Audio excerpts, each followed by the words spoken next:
Salut à tous, salut à toutes, salut les geeks, salut les geekettes. C'est le 10e épisode et le dernier de l'année 2020. Quelle année bien naze, bien pourrie. Mais cette année, ça a aussi et surtout été le lancement de ce podcast et franchement, je suis super heureux de pouvoir partager avec vous quelques-unes de mes passions et j'espère vous passer toujours de bons moments en ma compagnie. Pour les petits nouveaux, je suis Giggs, je lis des comics et des mangas et je vais voir des films au cinoche quand ils sont ouverts, puis je partage tout ça ici avec vous. Aujourd'hui, on va parler de Dead Man Logan, de Anonyme et en ciné de Ava. Donc c'est pas du ciné, c'est du SVOD. Puis comme d'hab, les prochaines sorties que j'attends, dans le partage, un livre magnifique sur les créatures et esprits japonais, et fin de l'année oblige, on va aussi revenir dans cet épisode sur les meilleurs comics, mangas et films sortis en 2020 avec un petit top. Et ben on va commencer mes petits geekouniou. C'est le tu sors ou je te sors. Tu sors ou je te sors, mais faut prendre une décision. Et c'est donc avec Dead Man Logan, premier tome, Les péchés du père, qu'on va débuter cette chronique. C'est sorti chez Marvel Panini Comics le 9 décembre et c'est Ed Brisson qui s'est chargé du scénar, qui a l'habitude des X-Men puisqu'il a le rôle de scénariste sur Dawn of X, Marvel Legacy X-Men ou encore Old Man Logan, le samouraï écarlate. Il est accompagné au dessin par Mike Henderson, qui est relativement nouveau dans le paysage du comics, mais a déjà quelques faits d'armes remarquables comme le très bon Nailbeater que je vous invite à découvrir si vous ne connaissez pas. En France, c'est dispo chez Glénat. Woodward Nolan est sur la couleur et Declan Shalvey nous offre les couvertures qu'on retrouve à chaque chapitre et c'est plutôt canon. Dans cette histoire, Logan, version âgée d'un autre univers, ne veut pas que le sort de son double, le Wolverine jeune de l'univers disons classique de nos jours, ne vive les mêmes épreuves que lui. L'histoire se situe donc après Old Man Logan, c'est la suite du récit de Marco. Ah oui, je l'appelle Marco, parce que bon, entre nous je l'appelle comme ça, mais oui, pour vous, commun des mortels, je parle de Mark Millar, bien sûr. Revenons-en à notre vieux papy griffu. Dans son monde, Mysterio, qui normalement est un méchant de Spidey, a fait croire à Logan, via ses pouvoirs d'illusionniste, qu'il était en train de combattre des vilains, alors qu'en réalité, il affrontait ses propres amis, les X-Men. Aucun n'a survécu, et il se sent coupable. C'est plutôt facile à comprendre en même temps, je me sentirais pas au top non plus. Il cherche donc à empêcher que cela ne se reproduise dans notre univers, et prend en chasse le méchant à tête de bocal. Sauf que, c'est pas aussi simple. Miss Sinistre vient s'en mêler, et elle fait équipe avec le vilain en question, ce qui va poser pas mal de soucis à notre vieil ami. Vient se rajouter à ça son facteur auto-guérisseur qui ne marche plus, et son squelette, en adamantium, empoisonne son corps. Une belle galère. Il va quand même être épaulé par Hawkeye dans cette aventure, qui parle toujours trop, Hawkeye, mais il est d'un soutien essentiel et il a pas froid aux yeux. Franchement, j'ai pris mon pied à lire ce comics, c'est une bonne suite à Old Man Logan, il croise de nombreux héros sur son passage, de nombreuses embûches aussi, et son sale caractère de grincheux nous pousse à le trouver attachant, comme toujours. On ne sait pas où on va aller, il y a des rebondissements intéressants, mais c'est pas une histoire qui en fait trop non plus, c'est sans prétention. On a la moitié du récit avec ce premier volume qui regroupe les 6 premiers chapitres sur les 12 parus uniquement aux États-Unis d'Amérique en 2019. Donc c'est inédit en France, et ça c'est plutôt cool. Côté dessin, c'est propre, j'ai rien de particulier à en dire, ça fait le taf quoi. Je dirais que Henderson a mis plus de détails sur les protagonistes que dans Nailbeater, sans que ça fasse fouillis, mais du coup on perd en émotion peut-être, on se focalise moins sur l'état des persos. Il s'est quand même vidé ses fonds, quand il le faut, pour mettre en évidence une situation, mais je trouve que son travail est ici moins impactant. Par contre, au niveau des couleurs, là, Nolan Woodward, c'est hyper intéressant, que ce soit sur les personnages directement, qui sont pas trop marqués, comme s'il avait mis une teinte de moins, que sur les décors, et surtout les fonds, qui eux sont plus forts, et les deux contrastent parfaitement, ce qui donne aux scènes d'action une dimension pleine d'énergie, mais totalement lisible, et ça c'est hyper agréable, presque confortable à lire. Donc si vous avez aimé Old Man Logan, je vous conseille de lire celui-ci, c'est franchement une très bonne suite, et Ed Brisson a l'air de savoir quoi faire de Logan, même si, comme le titre nous le laisse penser, on sent la fin de ce personnage, Dead Man Logan, je vous rappelle quand même, et qu'il arrive à bout. Est-ce qu'il arrivera à atteindre sa mission, à survivre pour protéger ceux qu'il a aimés? Ça, faudra attendre le deuxième tome. Et pour le premier tome, je vais lui attribuer un bon 4 sur 5, parce que j'aime bien Logan, déjà, que ça fait une très bonne suite, pas du tout abusive au récit de Marco, que les actions sont claires, et que c'est toujours prenant quand on voit un héros au bout de ses forces donner le peu de ce qui lui reste pour réussir la mission qu'il s'est fixée. J'adore, hâte de lire la suite. En manga, chez Soleil Manga, Anonyme, le deuxième tome, de Chikara Kimizuka et de Yen Yoka au dessin, sorti le 30 septembre 2020. Oui, c'est pas hyper récent, mais j'étais passé à côté et ma copine, ma meuf, ma zouze, me l'a offert pour mon anniversaire et j'ai été pris directement dans l'histoire. Et c'est le manga le plus marquant que j'ai lu ces 2 dernières semaines. Oui, parce que j'ai lu Shinotori, mais ça m'a un peu déçu, même si c'est pas mal, j'en attendais plus, et surtout que ce soit moins énorme, quoi. Ils en font trop, je trouve. J'ai lu le tome 17 de The Promised Neverland, bon, c'est toujours un plaisir, puis on en parle déjà assez, je crois, donc oui, c'est toujours dingue, voilà, bref, c'est Anonyme qui a retenu mon attention. Je vous préviens tout de suite, faut pas être fragile émotionnellement. C'est une lecture assez dure, de par son sujet dans un premier temps, et on y reviendra, mais surtout par le traitement qui est réservé aux personnages, qui semble assez probable, et qu'hélas on peut facilement imaginer. Alors c'est pas une œuvre de style horrifique que nous avons là, mais finalement l'horreur y est présente d'une autre façon, bien plus vicieuse, car elle existe dans la vraie vie, cette horreur-là. Alors pour l'instant, ça vous paraît abstrait, j'imagine, si vous ne l'avez pas encore lu, donc laissez-moi vous faire le topo. Takashi, alors âgé de 13 ans, mène sa vie d'ado tout à fait normalement. Il joue au baseball, il traîne avec son meilleur ami Ken, il va au lycée, il a des petits problèmes de lycéen, mais dans les grandes lignes ça va. Sauf que, un beau jour, il est amené à tuer un de ses profs. Il l'a fait pour protéger quelqu'un, une jeune fille qu'il aime, et qui s'appelle Yui. Suite à ce meurtre, il écope d'une peine de 3 ans dans un centre de réhabilitation pour jeunes délinquants, malgré son jeune âge, et ces 3 années se sont écoulées. Donc le voilà de retour, avec un nouveau nom de famille, pris le nom de jeune fille de sa mère, et il va dans un nouvel établissement, évidemment. Très vite, il est reconnu et commence alors pour lui une nouvelle descente aux enfers. Alors ce qui est intéressant ici, c'est de voir que ses proches sont entraînés avec lui dans ce qu'on pourrait appeler une bonne grosse vague de merde. Sa mère qui avait dû fermer son premier restaurant à cause de son acte et qui va là encore subir de la violence, indirecte mais pas moins brutale. Sa sœur qui, plus vieille que lui, mais toujours scolarisée, n'a pas une super expérience non plus avec ses camarades. Ou encore lui qui, elle, a subi des atrocités avant l'agression, d'où le meurtre, et dont la vie est aussi ternie par le fait d'avoir été témoin de la scène. Alors idem pour Ken, son ami, pour qui ça n'a pas été tout rose. Vient s'ajouter les sentiments, qui perso m'ont semblé terriblement juste et proche de ce que la plupart d'entre nous ont déjà pu vivre, mais tout ça est exacerbé par l'affaire et par les réseaux sociaux qui ont une part assez importante dans le récit, donc il est vraiment facile de s'identifier à Takashi et on n'est pas super à l'aise puisque clairement il a une vie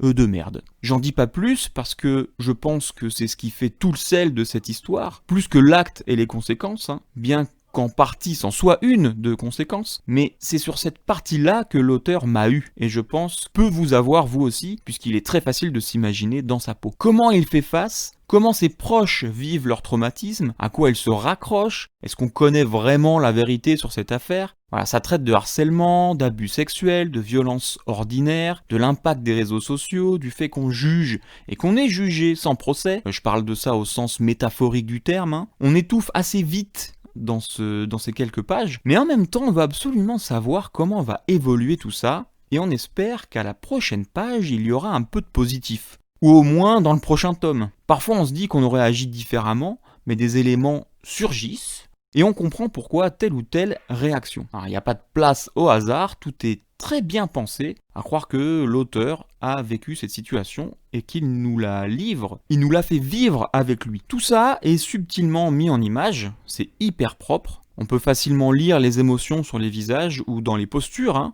c'est net, c'est sans fioriture et ça sert l'histoire à fond. On va partir sur un 4,5 sur 5. Alors je mets pas le max parce que c'est quand même pas facile à lire et faut être dans de bonnes conditions pour s'y attaquer. Je pense qu'à d'autres périodes de ma vie, ce livre m'aurait plus enfoncé dans le mal que l'inverse. Aujourd'hui, je pense qu'avec mon expérience et ma capacité à prendre du recul, qui me semble assez nouvelle pour être franc, je peux être proche de mes émotions, mais surtout les comprendre et donc les dompter. adapté. C'est une lecture qu'il faut entreprendre si on se sent assez mature pour le faire, et le risque de vouloir lire ça pour une mauvaise raison, du style « Ah ouais, truc cool, super violent et malsain, je vais m'éclater », eh bah non, ça marche pas. Parce que c'est pas du tout ce que raconte cette histoire, au contraire, hein. Et oui, parfois ça fait du bien de lire juste un truc un peu trash, ça je le comprends, mais là ce serait pas adapté.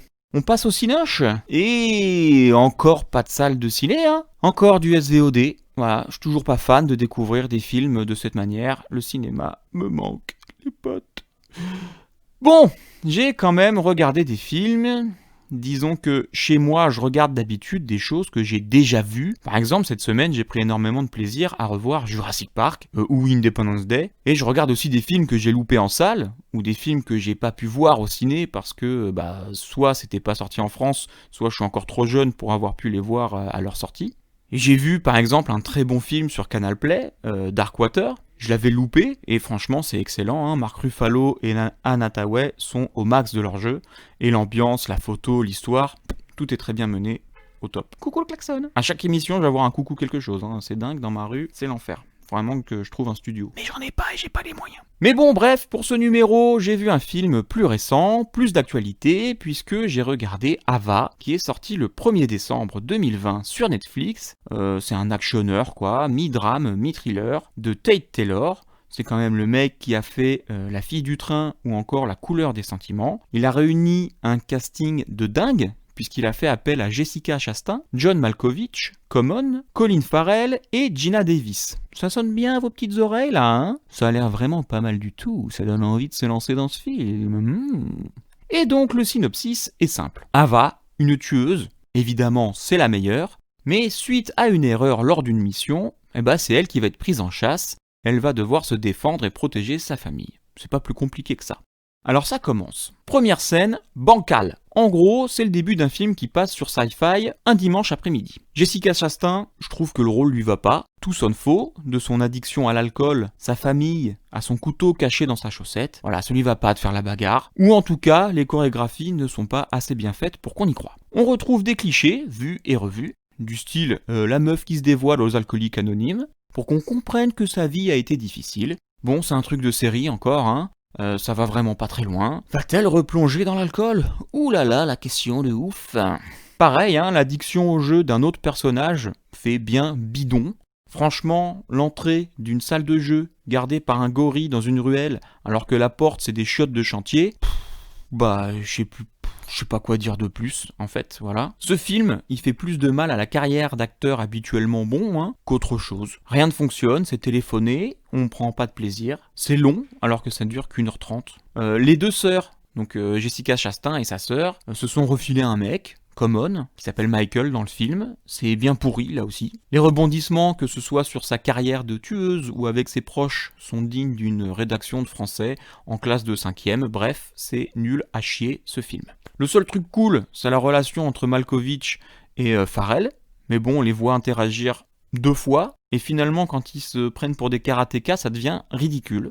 C'était pas nécessaire. Donc en gros, un casting de dingue, mais mal dirigé. Très mal dirigé. Et un scénario qui a été écrit avec le rouge à lèvres de Jess. Donc, le pire, je crois, que c'est la scène de concert au début du film. J'avais l'impression de voir un épisode de Buffy ou de Ally McBeal. Voilà. Ils te sortent des phrases pseudo-philosophiques, sauf que ça aussi, c'est bidon. Ce film va dans tous les sens, il n'a aucune accroche, c'est totalement insipide, et ça fait mal de voir tout ce beau monde dans un navet Netflix. On est très loin de La couleur des sentiments, là, tout d'un coup. Je comprends vraiment pas quel chemin a pu amener Tate Taylor à ce film-là. Ou alors il était bourré quand il l'a fait, je sais pas. Peut-être qu'il avait besoin de money, je sais pas du tout, mais il a rien mis dedans, c'est une coquille vide. Alors après, faut dire que c'était pas le premier réal, puisque c'était Matthew Newton qui devait être aux manettes, ce qui ne s'est pas fait à cause de son passé et d'une affaire de violence conjugale qui date pourtant de 2007. Bon, il a été jugé pour ça, Enfin, je prends pas son parti, faut être un gros connard pour taper sur la personne avec qui on partage sa vie, ou sur ses enfants, je sais pas sur qui il a tapé, mais bon, bref, il a fait un geste nul à chier. Mais à partir du moment où il a eu une peine, qu'elle a été purgée, et que depuis il n'y a pas de récidive, je pense qu'on peut redonner une chance professionnelle à ce monsieur. Lui donner une chance en amour, là c'est un autre débat, mais professionnellement parlant, on parle quand même d'une affaire qui a 13 ans, s'il a purgé sa peine, bref. Je m'étale, je prends des risques, oh là là, on va me haïr sur internet. Enfin du coup, changement de réal, et Tate prend la main sur ce film. Franchement, il ne devait pas avoir envie de le faire, et ça se ressent, c'est bâclé. Donc, je vais pas aller plus loin que ça. Voilà, c'est de la merde. La SVOD, de toute façon, j'aime pas déjà de base, donc ça m'a pas aidé non plus. Et je vais mettre un 1 sur 5 pour Ava, qui franchement, voilà, vous pouvez passer votre chemin, c'est pas terrible. J'aime pas dire du mal, mais quand c'est aussi mauvais, faut quand même le faire savoir, et surtout, si je peux vous éviter de perdre 1h30 de votre vie, autant que je le fasse. Et on va passer à la boîte de chocolat, mes petits lapinous. Qu'est-ce que vous en dites ? On aime bien le chocolat. Maman disait toujours, la vie c'est comme une boîte de chocolat. On ne sait jamais sur quoi on va tomber. Alors en comics, on va pas se mentir, les actus sont pas folles. Ou en tout cas, elles m'intéressent que moyennement. Cependant, j'ai quand même un truc qui me dit bien, chez Marvel encore, et c'est le Silver Surfer, Démon intérieur. Alors c'est du vieux, mais je dois bien avouer que c'est un héros qu'on voit peu, et je n'ai jamais lu ce titre, donc ça tombe bien. Ça sort comme d'hab chez Panini Comics, et c'est John Mark DeMatteis, ou DeMatteis, je sais pas comment on le prononce, qui signait le scénar, avec Ron Garney au dessin. C'était sorti en 87, donc quand je dis que c'est du vieux, c'est vraiment du vieux, puisque ça a presque 34 ans, mon âge quoi. Le surfeur d'argent revient sur la bonne vieille planète Terre, sauf qu'il a un léger trou de mémoire et ne se souvient plus de lui-même, Norrin Radd, c'était son nom à l'époque. En plus, la plupart des héros sont morts sur notre jolie boule bleue, ça craint. Il va retrouver la femme qui avait su déceler en lui un peu d'humanité quand Galactus avait failli détruire la Terre. Oui, parce qu'à la base, c'est quand même le surfeur qui lui a dit « Hey oh, coucou Galactounet, il y a une jolie planète là que tu devrais apprécier pour ton petit-déj. Viens voir, comme elle est appétissante avec du lait et un grand verre de jus d'orange. Tu vas kiffer mon cochon !» Puis Alicia Masters, donc la femme, est arrivée. Et grâce à l'aide de son pouvoir d'artiste aveugle, elle lui a permis de se rendre compte qu'il avait fait une connerie, et finalement, il n'a pas sauvé la planète Terre, puisque c'est les 4 Fantastiques qui s'en sont chargés, mais il a un surf, donc il est stylé, et on l'aime bien. Bref, dans l'histoire d'aujourd'hui, il faut que j'arrête de dire bref, mais je vais continuer à dire bref, parce que c'est un tic, et on s'en fout, je fais ce que je veux. Bref, dans l'histoire d'aujourd'hui, il retrouve Alicia, qui va encore une fois lui rappeler qui il est et le reconnecter avec ses émotions. Suite à ça, il va entreprendre une introspection, une quête initiatique, comme ils disent dans le synopsis, et le surfeur va apprendre des choses lourdes de conséquences sur sa planète d'origine, Zenla. Voilà, la fin des années 80 marque un tournant dans la façon de raconter des histoires dans les comics, avec des dialogues qui commençaient à se faire plus matures et moins longs, et des artistes qui se mettaient à faire des choses plus personnelles. Je dirais que dans cette période, le style de Garney ressemblait un peu à celui de Moebius, ou en tout cas, on en sentait l'inspiration, et c'est toujours agréable. Donc rendez-vous le 13 janvier pour découvrir ou redécouvrir cette histoire du Silver Surfer. En manga, dans la dernière émission, je parlais de Sayuki Den, la légende du roi singe. Il va être repoussé d'une semaine. Il devait sortir le 13 janvier 2021 chez Pika Graphics. Finalement, il sortira le 20 janvier. Sinon, en janvier, il y a quelques sorties, dont le tome 2 de Shinotori par exemple. Un peu déçu par le premier, comme je disais tout à l'heure, je vais quand même continuer la lecture, et qui sait, ça se trouve, la suite sera peut-être excellente. Il y a Nosferatu, le tome 2 aussi, le premier était pas mal, voilà, donc on va lire ça. Et le 20 janvier sortira surtout le 4e tome de Shadows House, et ça c'est très cool. C'est chez Glénat, et c'est un duo du nom de Somato, mais prononcé Somatu, qui est derrière cet étrange ouvrage. On ne connaît pas leur nom, ils ont un nom pour 2 personnes, voilà, un peu comme les Daft Punk. Ce sont les Daft Punk du manga. Pardon. Dans les premiers tomes, on suit une jeune fille du nom de Emiliko, qui est en fait une poupée qui sert sa maîtresse. Une maîtresse qui n'a pas de visage et ressemble à une ombre. Elle fout de la suie partout, et il faut bien nettoyer. Elle vit dans un immense manoir où toute la famille Shadow se trouve, et chacun de ses membres a un double, une poupée donc, qui dispose des mêmes traits, de la même silhouette que ceux qu'ils servent. Ça en fait de la suie à nettoyer, En gros, les poupées sont le visage que les Shadows n'ont pas. Voilà. C'est un univers ultra mystérieux, qui emprunte dans les tenues comme dans les décors à l'Angleterre victorienne. Alors moi ça j'adore, je l'avais déjà dit dans Lady Mechanica, alors ça n'a rien à voir, c'est pas du tout steampunk, mais voilà, les vêtements sont magnifiques, les personnages sont magnifiques, on aime voir ça, c'est charmant et c'est assez intriguant. En temps normal, les poupées sont totalement dévouées à la personne qu'elles servent, mais pas notre Emilico, qui est toute mimi, maladroite par contre, et qui elle se soucie un peu des autres, alors que les poupées généralement n'ont Dieu que pour la personne qu'elles servent. Et pour ça, on va la prendre pour une défectueuse. Elle va donc devoir faire attention et faire ses preuves si elle veut continuer à servir. Et c'est par le biais d'une sorte de concours qu'on va savoir si Emilico pourra rester aux côtés de Kate, la Shadow qu'elle sert. C'est parfois un peu sombre,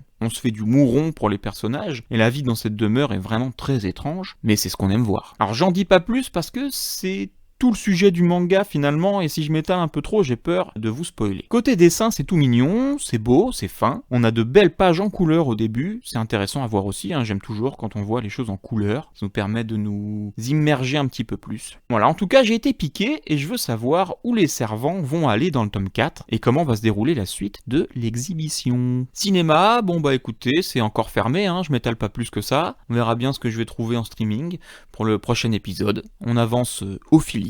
À l'aveugle. Ouvrez les cinémas, on n'en peut plus là, s'il vous plaît. Vite, le cinéma, ouvrez, le gouvernement. Et Manu, s'il te plaît, écoute-moi. Ouvre les cinémas, Manu. Bisous, Manu. Bon bah on passe au partage. On partage tout ensemble. L'espace, le fil dentaire, même les capotes.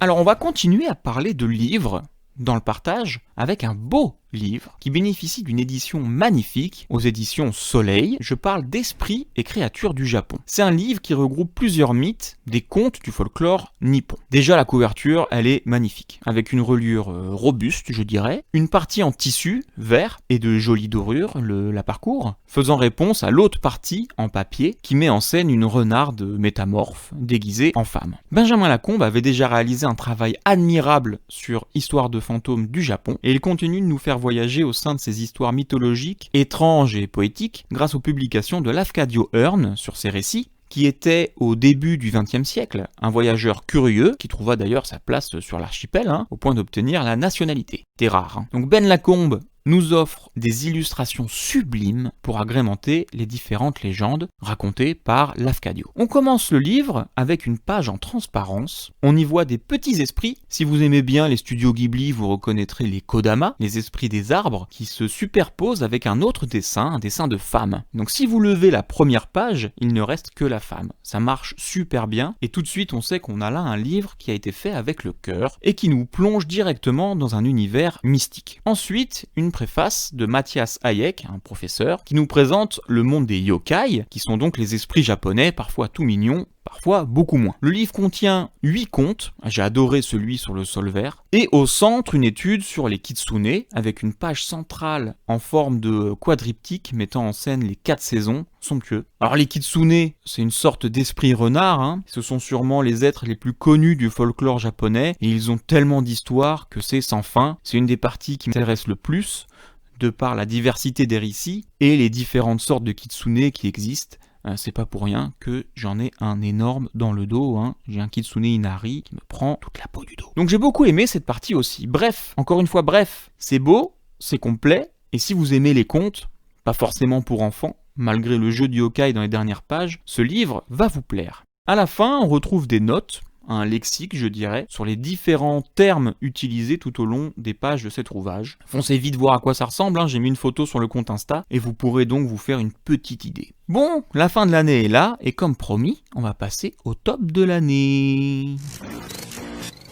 Et j'ai pas de jingle, alors je le fais à la bouche. Nanana, c'est le top de l'année 2020. C'était une année pourrie, mais on a eu des trucs bien. Bon, ça va pas du tout, je pense que faut que je me fasse soigner. Alors, je vais pas m'étaler autant que dans le Tu sors ou je te sors, je vais juste établir une sorte de classement, un top 3 par catégorie si vous voulez, sinon on est encore là demain. Et je vais commencer avec les comics. Donc, quels sont les meilleurs comics de 2020 selon moi? Évidemment, on va pas tous avoir le même top, et je suis curieux de connaître le vôtre, donc n'hésitez pas à me partager vos tops aussi sur Insta par exemple, mes petits geekouniou. Allez, on commence, et en 3e position comics, j'ai aimé lire Arline de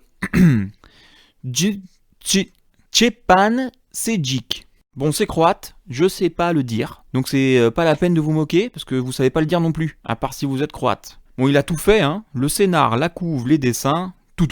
Il a tout fait. Et c'est parfait. Les dessins sont hyper beaux, même les arrière-plans, qui souvent sont un peu bâclés, faut le dire, hein, dans le comics, bah là non. Les visages et les expressions sont très réussis, les personnages sont profonds. C'est une histoire sur Harley Quinn avec de l'intelligence qui nous montre comment elle est passée de Harleen Quinzel à Harley Quinn justement. On la voit donc en médecin voulant traiter le Joker, mais à ce stade, elle en a encore peur, bien qu'elle soit aussi fascinée par lui. D'ailleurs, il n'est pas dépeint comme dans d'autres livres, hein. On le voit pas comme un super vilain ultra dangereux, mais plutôt, comme beaucoup l'ont dit d'ailleurs, à juste titre, comme une rockstar, le Joker. En tout cas, elle le perçoit comme ça. Alors Batman n'apparaît que très peu, et tant mieux, hein, parce que là on est vraiment concentré sur elle, et ça marche hyper bien. Donc évidemment c'est du DC, c'est chez Urban Comics, en France, et c'était sorti en juin. À la deuxième place, la suite de Descender, les 2 premiers tomes parus cette année de Ascender, par Jeff Lemire et Dustin Nguyen. C'est déjà magique, juste grâce au dessin, réalisé à l'aquarelle, c'est tellement beau l'aquarelle. Puis l'histoire nous fait tellement voyager que je ne pouvais pas l'oublier et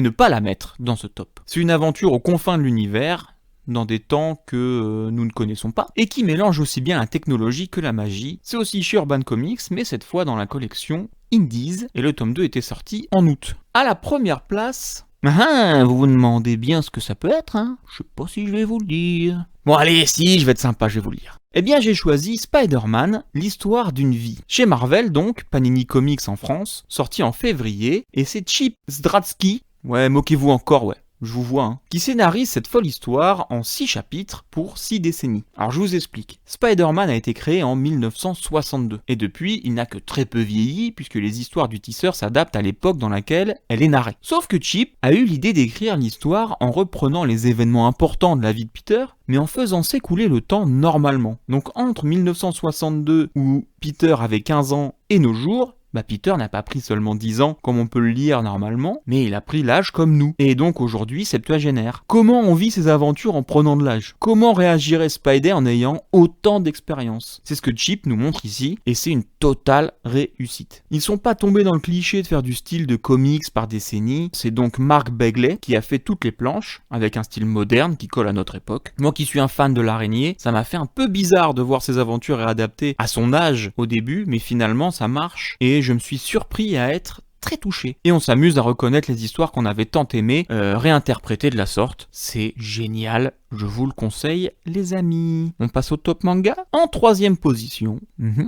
Transparente de Hojino Jun. Les 4 tomes sont sortis en 2020, c'est une série qui est terminée. C'était sorti donc entre mars et décembre, chez Kurokawa. C'est une série touchante, hein, qui nous parle de la vie d'une ado qui a subi des violences domestiques et qui se sent tellement insignifiante qu'elle peut devenir transparente. De là, elle va prendre une grave décision qui aura des conséquences, peut-être pas si néfastes, et sa vie va en être bouleversée. C'est beau, c'est épuré, simple, c'est émouvant. Voilà, j'ai vraiment aimé lire Transparente et je vous le conseille, d'autant que franchement, ça se lit très très vite. En 2e position, pour le manga, Spy X Family. Alors je sais pas s'il faut dire le X ou pas en fait, parce que j'ai déjà entendu des gens dire Spy Family, Spy et Family. Bon moi je dis Spy X Family. Écoutez, hein.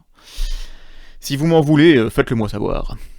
C'est toujours chez Kurokawa. Pour l'instant, il y a 2 tomes qui sont sortis entre septembre et novembre, et c'est Tatsuya Endo qui écrit et dessine ce manga. C'est l'histoire d'un espion qui, pour une mission, doit réunir une famille et faire comme s'ils étaient normaux, sauf qu'il choisit une enfant télépathe, et lui il l'ignore, et une femme tueuse à gages, et ça il l'ignore aussi. Tous les 3 vont devoir apprendre à vivre ensemble, et ça nous mène à des situations assez rocambolesques, très drôles, mais aussi très énergiques et dynamiques. Voilà, on s'ennuie vraiment pas quand on lit Spy X Family. Et je vous le conseille aussi du coup. Et en première place de ce classement manga, j'en ai récemment parlé, Mieruko-chan Slice of Horror de Tomoki Izumi chez Ototo, sorti en octobre et novembre. Pareil, c'est 2 tomes pour le moment, c'est toujours en cours de parution, mais c'est vraiment la découverte de l'année pour moi. J'ai été touché par ce manga et surtout surpris de la tournure que ça prend et du concept qui est non pas d'affronter des esprits mais plutôt de les éviter et de voir l'impact que ça a sur l'héroïne. Ah, c'est hyper bien dessiné, c'est bien écrit, ça change vraiment de ce qu'on connaît et ça fonctionne à fond.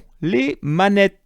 On termine avec le cinéma, et si 2020 était une année pas top, il y a eu quand même de bons films, et on commence avec en 3e position Cagillionnaire, un film totalement inclassable, une sorte d'ovni cinématographique avec une esthétique folle et très marquée. C'est un film de Miranda July, complètement barré, qui nous montre une famille de zozos qui mènent une vie marginale, ils vivent de petits larcins et ont une façon de penser assez accablante. Leur fille est à un tournant de sa vie et aimerait s'émanciper de ses mœurs. C'est poétique, joli, rigolo, et San Francisco y est très belle. Les acteurs sont au top, on retiendra surtout la prestation d'Evan Rachel Wood qui est méconnaissable. Ça, c'était sorti en septembre.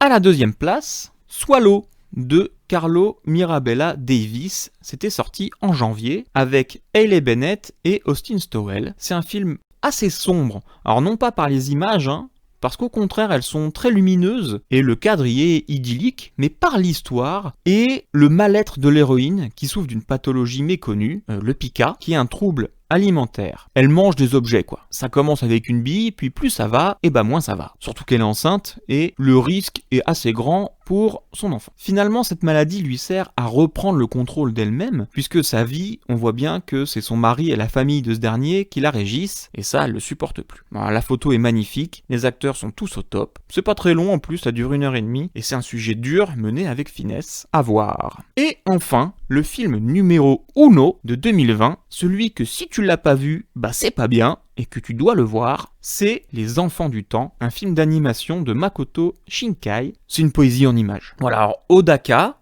quitte son île natale pour rejoindre Tokyo, mais il est fauché et il tente de survivre dans ce monde qu'il ne connaît pas très bien et trouve un poste dans un magazine dédié au paranormal. Un phénomène météorologique étrange s'abat alors sur le Japon, et il pleut tout le temps, inexorablement. Odaka est donc amené à enquêter sur l'existence de prêtresses du temps, mais il n'y croit pas vraiment. Pour lui, c'est une légende, mais il va changer d'avis lorsqu'il croisera la route de la jeune Ina. Et Makoto, le réalisateur, il est balèze, parce qu'après un excellent Your Name, oui, c'est le même gars, réussir à faire un 2e chef-d'œuvre juste après, c'est quand même assez costaud. Graphiquement, c'est irréprochable. La ville de Tokyo est superbe, les décors sont chiadés, c'est beau, c'est vraiment très beau. Le scénario prend un parti écologique sans être trop lourd, avec un fond de romance et un peu d'humour. La musique apporte aussi beaucoup au film et à l'ambiance. Voilà, les ingrédients sont tous bien dosés et le résultat est très bon. Les personnages sont attachants, leur histoire est somptueuse. Bravo Makoto. Ça y est les potes, 2020 c'est fini. Le podcast reviendra en 2021. J'espère que vous allez passer un bon réveillon, une bonne fête de fin d'année, que vous allez fêter ça correctement parce que faut pas être plus de 6, vous savez tout ça. Perso, je serai tout seul avec ma zouze, ma meuf, ma petite chose, mon truc à moi. Donc essayez peut-être de faire pareil, parce que j'ai pas envie d'être confiné, j'ai pas envie qu'il y ait d'autres cas, que ça se multiplie. Mais bon, qui suis-je pour vous donner des leçons? Personne. En attendant qu'on se retrouve, vous pouvez écouter ou réécouter le podcast sur Spotify, Deezer, Stitcher, Podcast Addict, Apple Podcast, etc., etc. Supplément Geek a aussi une chaîne YouTube, si vous préférez. Je suis sur Insta à supplément.geek, où vous retrouverez les photos des comics, des mangas dont je parle ici, et parfois un petit peu plus. Sinon sur Twitter, mais je vous avoue que j'y suis quand même relativement rarement, j'aime pas du tout cette plateforme, mais bon, on peut quand même se faire coucou là-bas. Et donc les potos, mes petits geeks, mes petites geekettes, écoutez, je vous souhaite une bonne fin d'année, un bon début d'année, je vous souhaite plein de bonnes choses, surtout de bonnes lectures et de bons visionnages. Bisous bisous.